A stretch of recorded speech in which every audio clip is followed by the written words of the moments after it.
Achievers IQ education में आपका स्वागत है। आज की हमारी चर्चा का विषय है राष्ट्रीय चिकित्सा आयोग। वीडियो को शुरू करने से पहले यदि आप अचीवर्स IQ एजुकेशन पर नए हैं या अब तक आपने चैनल को सब्सक्राइब नहीं किया है तो चैनल को सब्सक्राइब करें और बेल आइकन को ज़रूर प्रेस करें ताकि हमारी आने वाली हर एक नई वीडियो की नोटिफिकेशन आप तक समय पर मिलती रहे। आइए देखते हैं हाल के दिनों में राष्ट्रीय चिकित्सा आयोग चर्चा में क्यों है। स्वास्थ्य एवं परिवार कल्याण मंत्रालय द्वारा जारी अधिसूचना के अनुसार देश में चिकित्सा शिक्षा और व्यवसाय के शीर्ष नियामक के तौर पर राष्ट्रीय चिकित्सा आयोग अस्तित्व में आ गया है। आइए देखते हैं इससे जुड़े हुए कुछ प्रमुख बिंदुओं के बारे में।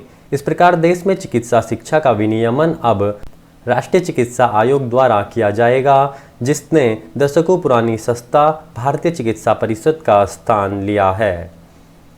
इसके साथ ही भारतीय चिकित्सा परिषद अधिनियम 1956 को निरस्त कर दिया गया है और अब राष्ट्रीय चिकित्सा आयोग अधिनियम 2019 लागू हो गया है। राष्ट्रीय चिकित्सा आयोग के तहत 4 बोर्ड्स का भी गठन किया गया है, जो राष्ट्रीय चिकित्सा आयोग को उसके दिन प्रतिदिन के कामकाज में मदद करेंगे। दिल्ली स्थित अखिल भारतीय आयुर्विज्ञान संस्थान अर्थात एम्स के ENT विभाग के पूर्व प्रमुख डॉक्टर सुरेश चंद्र शर्मा को 3 वर्ष के लिए आयोग का अध्यक्ष नियुक्त किया गया है। आइए जानते हैं इसके महत्व को।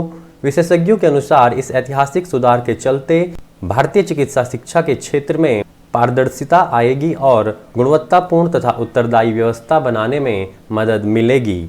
सबसे महत्वपूर्ण बात यह है कि अब से नियामक नियंत्रक का चयन योग्यता के आधार पर किया जाएगा, न कि चुने गए नियामक नियंत्रक द्वारा।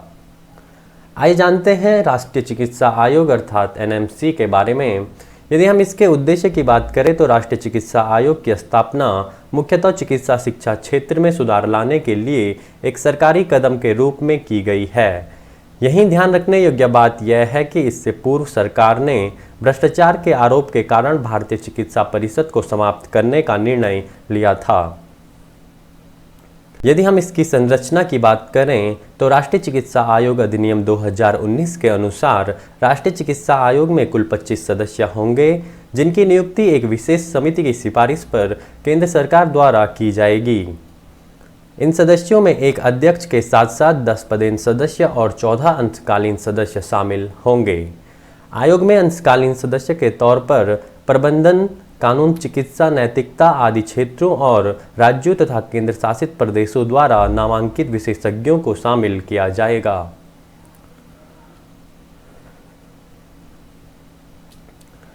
यदि हम इसके कार्य की बात करें तो राष्ट्रीय चिकित्सा आयोग का मुख्य कार्य चिकित्सा क्षेत्र की नियामक व्यवस्था को सुव्यवस्थित करना, संस्थाओं का मूल्यांकन और शोध पर अधिक ध्यान देना है।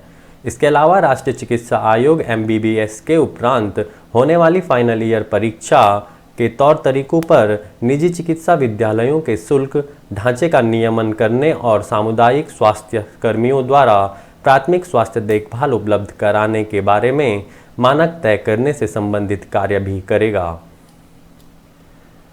राष्ट्रीय चिकित्सा आयोग में 4 अलग स्वतंत्र बोर्ड शामिल होंगे, जिनमें कि प्रथम है स्नातक चिकित्सा शिक्षा बोर्ड अर्थात UGMEB। यह निकाय स्नातक स्तर पर चिकित्सा योग्यता पाठ्यक्रम, चिकित्सा शिक्षा के लिए दिशा निर्देश तैयार करने और चिकित्सा योग्यता को मान्यता देने का कार्य करेगा।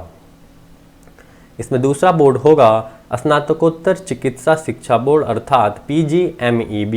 यह निकाय भी स्नातकोत्तर स्तर पर चिकित्सा योग्यता पाठ्यक्रम, चिकित्सा शिक्षा के लिए दिशा निर्देश तैयार करने और चिकित्सा योग्यता को मान्यता देने का कार्य करेगा। इसमें तीसरा जो बोर्ड होगा वह होगा चिकित्सा मूल्यांकन एवं रेटिंग बोर्ड। इस बोर्ड को उन संस्थानों पर मौद्रिक दंड लगाने की शक्ति होगी जो UGMEB और PGMEB द्वारा निर्धारित न्यूनतम मानकों को बनाए रखने में विफल रहेंगे। यह बोर्ड नए मेडिकल कॉलेजों की स्थापना, स्नातकोत्तर पाठ्यक्रम शुरू करने और मेडिकल कॉलेज में सीटों की संख्या बढ़ाने की भी नियुक्ति करेगा। इसी क्रम में चौथा बोर्ड एथिक्स और मेडिकल रजिस्ट्रेशन बोर्ड होगा। यह बोर्ड देश में सभी लाइसेंस प्राप्त चिकित्सकों का एक राष्ट्रीय रजिस्टर बनाएगा और चिकित्सकों के पेशेवर आचरण को भी विनियमित करेगा।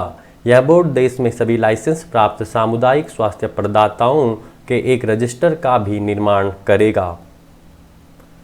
यदि आपको अच्छी वर्षा IQ के द्वारा दी गई जानकारियाँ यूजफुल लगती हैं तो वीडियो को लाइक करें, अपने दोस्तों के साथ शेयर करें और कमेंट जरूर करें। Thank you and thanks for listening.